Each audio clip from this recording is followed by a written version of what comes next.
Hello my dear friends, you're in the middle of the summary channel, and today we will discuss the situation in the world on the 16th of August of 2026. Today we have lots of very interesting updates, so let's start. And first let's talk about the conflict on the territory of Ukraine, where during the previous 24 hours the Russians improved their position significantly along the line of combat contact. And first let's talk about the Zaporozhye direction, more precisely about the city by the name of Orikhiv. As you can see, the map has been adjusted. We have changes both through the western direction and through the city itself, and let's compare the map between the dates.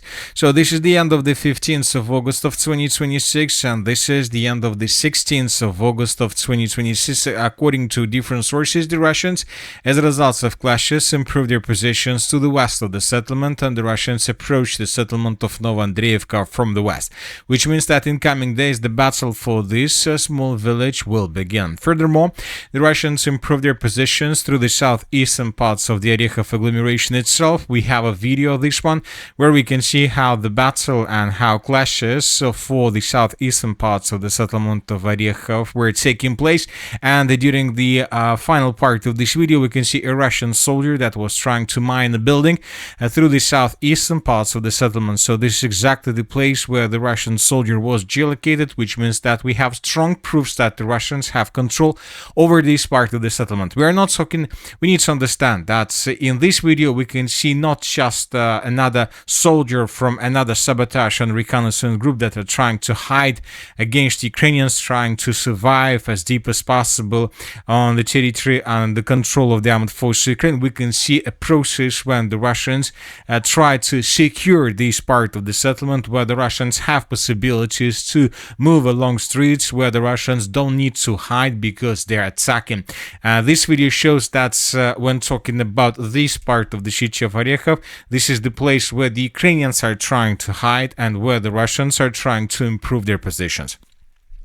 Based on this video, we have adjusted the map, just a small part of the southeastern parts of the city of Orikhiv, and today several pro-Russian sources reported that the Russians improved their positions even more through the southeastern parts of the settlement, and that the Russians continue advancing. When talking about the city of Orikhiv, we believe that the Russians would try to take on the complete control of the city of Orikhiv before the beginning of the Russian parliament elections, and they would try to use this, let's say, for the election campaign, the current Russian authorities. Now let's move further and let's discuss the situation through the Zaporozhye direction. During the previous, as you can see, 24 hours, the map has been adjusted once again. Not just during the previous 24 hours, but probably since the end of the 12th of August of 2026, the Russians improved their position significantly. This is the territory of flags war, because both the Russians and the Ukrainians published dozens of flags confirming control over these territories, but the Russians these days published more videos with flags and published more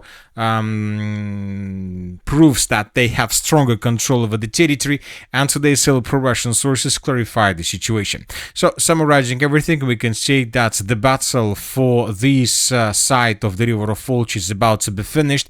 The Russians, most likely in coming 2 or 3 weeks, would be able to force the Ukrainians to fall back completely from the territory of this side of the river of Vovcha, and the Russians will begin offensive operation even further on the Ukraine side of the river of Vovcha, with the purpose to establish complete control over the settlements of Pokrovska and Gavrilovka, and this is going to be a very important battle of the entire Dnipro direction. Now let's move further and let's discuss the situation in the Kramatorsk direction, because the most important updates are coming from this area. Today we received the report that Russians, as a result of clashes, established complete control over the settlement by the name of Pershomarivka. So this is the village, and this village is located just a few kilometers from the settlement of Bilenke, which is a part of the Kramatorsk agglomeration. The Minister of Defense of the Russian Federation reported that the battle for this village ended today, and the Russians, pro-Russian sources published this video where we can see how exactly the clashes for this small village were taking place. So this is not just a village. This village is surrounded with this dense network of the fortifications, which means that the Russians have possibilities right now to concentrate and to accumulate forces before moving further. I would like to remind you that several weeks ago, the Ukrainian authorities announced the evacuation of the settlement of Bilenke. The Ukrainians have already evacuated this village, and due to the fact that the Russians captured the settlement of Pershomarivka and that the distances between these two villages are already less than 4 kilometers, we believe that the Russians would continue offensive operation further in the northwestern direction with the purpose to enter the settlement of Bilenke from the east, and this is going to be probably a very important media victory for Russians. But of course, before advancing further in the direction of Bilenke, the Russians first of all would try to establish complete control over the settlements of Vasilievskaya Pustesh and Nikanorovka. So first, the Russians would try to improve their positions on the Ukraine side of the Seversky Donetsk-Donbass Canal. We're talking about these territories, and when Russians finish the battle for these territories, they would continue offensive operation further in the western direction with the purpose to take under complete control the settlement of Bilenke. If Ukrainians lose control over the settlement of Bilenke, this is already the northern parts of the Kharkiv agglomeration, of the Kramatorsk agglomeration, the Russians would be able, first of all, to achieve significant media victory. This is the first thing. And the second thing, the Russians would be able to cut physically the N20 road. So this is going to be basically the beginning of a complete collapse of the Sloviansk Kramatorsk agglomeration, and basically the beginning of the end of the final battle of the Donbass Arc operation. Now let's move further and let's talk about the northern directions. During the previous 12 hours, the Russians also have improved their positions, especially through the most northeastern parts of the Kharkiv region. And these are the changes on the ground. The Russians improved their positions through the settlement by the name of Vasilievka. This information was reported by neutral mappers, and these are the changes on the ground between the dates. And the Russians began advancing towards the settlements of Velykyi, Zarubinka, Dovginke. So the Russians are trying to maintain the lines, and furthermore, the Russians intensify their attacks with aviation through the settlement of Grigorovka. So we believe that the Russians are going to intensify their offensive operation through this area as well, with the purpose to improve their positions and to get as close as possible to the settlement of Velykyi Burluk from the east. So the northeastern front line is collapsing, of the Kharkiv region is collapsing. The Russians improve their positions almost every single day, and we believe during the upcoming week the group of forces north will report about significant progress on the ground, especially through the most northeastern parts of the Kharkiv region, because it's becoming impossible for the armored force, pointless and impossible for the armored force of Ukraine to hold these territories. Sooner or later, the Ukrainians would realize that the better solution for them is to retreat towards more reliable positions around the settlements of Prikolotne and Velykyi Burluk. Now let's talk about the northern Kharkiv direction. Today we received a report that Russians also established control over the settlement of Kudiivka, and these are the changes on the ground. During the previous 48 hours, the Russians improved their position significantly, and the Russians continue advancing right now in the direction of the settlement of Tsupivka. The Russians will try to encircle the settlement of Novokazachia. The Russians right now, we see, continue improving their positions through this area, preparing the northern Kharkiv foothold before the beginning of the battle, even for the northern parts of the Kharkiv agglomeration itself.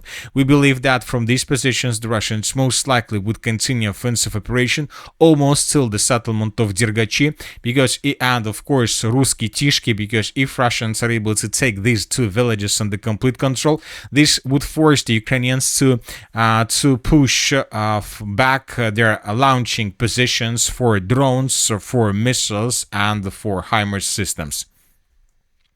We have covered most of the updates regarding the changes on the ground. Now let's talk about massive attacks.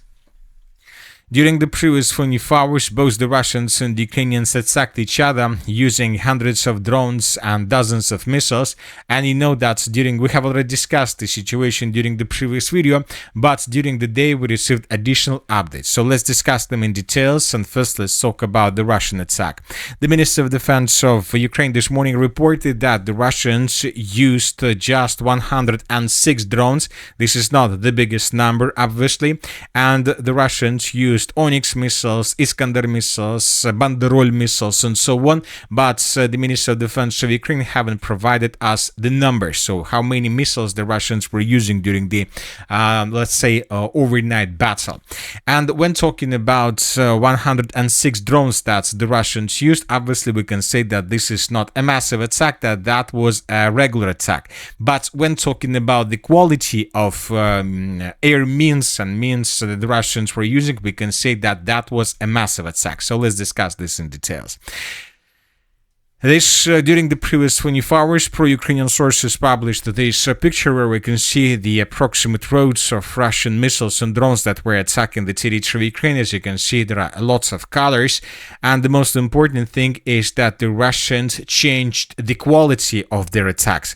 During the previous massive attacks, the Russians were mainly using Geran drones of first, second, and third generations. The Russians were using dozens or even sometimes hundreds of drones of this type, of all types, of all generations. Furthermore, the Russians used Iskander missiles, and during the previous 24 hours the Russians used Iskander missiles as well. And during massive attacks the Russians usually used Ha-101 missiles. But when talking about this attack, the Russians didn't use Ha-101 missiles, but the Russians used Banderol missiles. So as you can see, it was not a massive attack when talking about numbers, but it was a massive attack when talking about the quality, because the Russians, for the first time since the beginning of the special military operation, used more than 10 missiles of Banderol type. So this is very important because the Russians haven't used so many missiles during this one massive attack, and during the previous 24 hours the Russians did that. And when talking about Banderol missiles, we're talking about this pink color, and the Russians were attacking the city of Kropivnitsky. More precisely, the Russians were attacking the airfield, military airfield to the northeast of the settlement of Kropivnitsky. We're talking about the airfield of Kanatovo. So this is a very important situation. The Russians used their Banderol missiles to attack the territory, and as a result of attack, as you can see, fire broke out, and most likely the Ukrainians lost possibilities to use this airfield for air defense purposes. The Ukrainians right now try to use MiG-29s for air defense purposes, and for example, just 2 days ago we discussed this video published by pro-Ukrainian sources, and in this video we can see how the Russians were trying to escape the MiG-29s of the armed forces of Ukraine that was trying to destroy the Russian jet-powered drone of the fourth generation. So the Ukrainians don't have Patriot missiles, they don't have probably Patriot interceptors, or maybe they have them but they don't have missiles for them. So that is why the Ukrainians these days try to use aircrafts as air defense purposes. So that is why every time when the Russians begin massive attack, the Ukrainians use MiG-29s and different other types of aircrafts as air defense purposes, and almost we can see such pictures, such videos through the entire territory when another massive strike happens. So that is why the Russians, before the beginning of this massive attack, attacked aircrafts and airfields through the western parts of Ukraine and the southwestern parts of Ukraine, just with one purpose: not to allow the Ukrainians to use aircrafts as air defense purposes. So this is the main reason why the Russians attacked this airfield, because the Ukrainians used this airfield for MiG-29s with the purpose to protect the southwestern parts of Ukraine.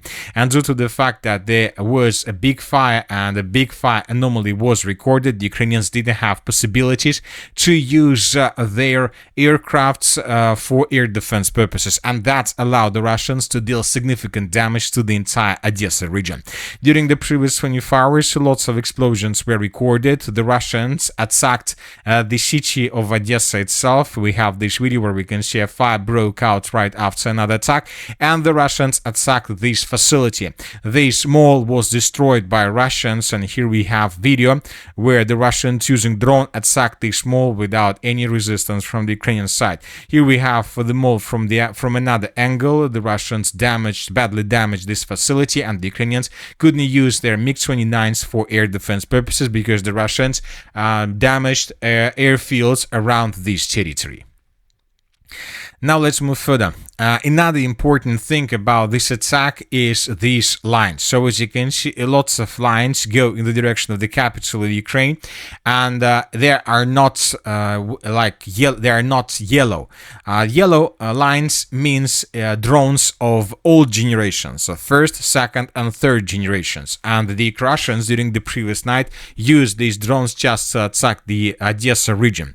As for the city of Kyiv, the Russians used drones of the fourth generation. So the Russians used drones, jet-powered drones, to attack the capital of Ukraine. And the sources reported that during that attack, the Russians used 70 jet-powered drones. And this is the biggest number since the beginning of the special military operation of jet drone used at the same time. So this is the reason why I call this I call this attack as massive attack, because for the first time since the beginning of the special military operation, the Russians used so many Banderol missiles and so many jet-powered drones to attack the territory of Ukraine, dealing significant damage. As for city of Kyiv, lots of fire anomalies were recorded. We have lots of pictures published by different sources where we can see that several fires broke around the city of Kyiv and in the northern part of the city of Kyiv. The sources reported that something big was hit by Russians. During the night, fire crews were trying to extinguish the fire, and as a result of attack, most likely a very important facility of the armed force of Ukraine was damaged or even destroyed. Furthermore, the Russians during the night, using Iskander missiles, we can see this on this picture, attacked not just the city of Kyiv but also these orange lines attacked the city of Kremenchuk, more precisely the Kremenchuk oil refinery.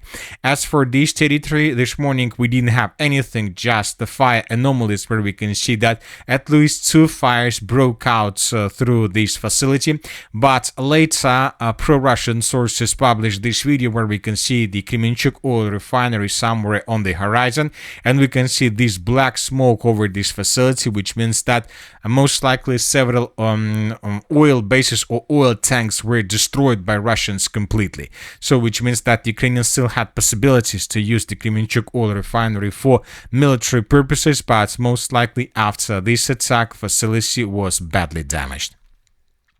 And the Russians attacked the city of Kryvyi Rih, and as for this territory, the Russians attacked this enterprise that the Ukrainians, according to pro-Russian sources, were using for military purposes. So as we discussed during the previous videos, most likely this is the beginning of something bigger.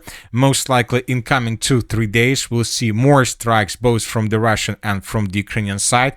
And most likely during the next 2 or 3 days, we'll see big damage dealt both by Russians and by Ukrainians.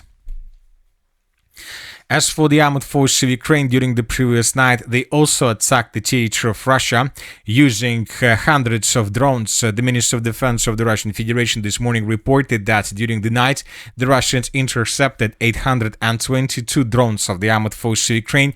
Later, the Minister of Defense of the Russian Federation summarized and reported that during the previous 24 hours, the Russians destroyed 1,478 drones. So this is a very big number, because yesterday the Minister of Defense of the Russian Federation reported that during the previous 24 hours, the Russians intercepted 1,328 fixed drones. So, which means that during the previous 48 hours, the Russians intercepted and destroyed more than 2,700 drones. The Ukrainians, during the previous 24 hours, were attacking the capital of the Russian Federation, the city of Moscow, and the Ukrainians attacked two biggest warehouses on the territory of the Moscow agglomeration. So this warehouse was completely wiped out by the armed forces of Ukraine, and this video was published this morning. And obviously, when talking about this video, we can make a conclusion that this facility was completely reduced to ruins without any chances to repair it or to restore it. And the second facility is located a bit further in the northeastern direction. These warehouses were also destroyed by the armed forces of Ukraine, so which means that most likely incoming night between the 16th and the 17th of August of 2026, the Russians may try to retaliate and with the purpose to deal additional damage, with the purpose to destroy facilities and malls and warehouses through the central part of Ukraine and maybe even through the western parts of Ukraine. And that's it for today. The Military Summary channel reminds we condemn any violence in the world. Thank you for your watching. Subscribe to my channel, put your likes, join my Patreon, and have a good day. Bye-bye.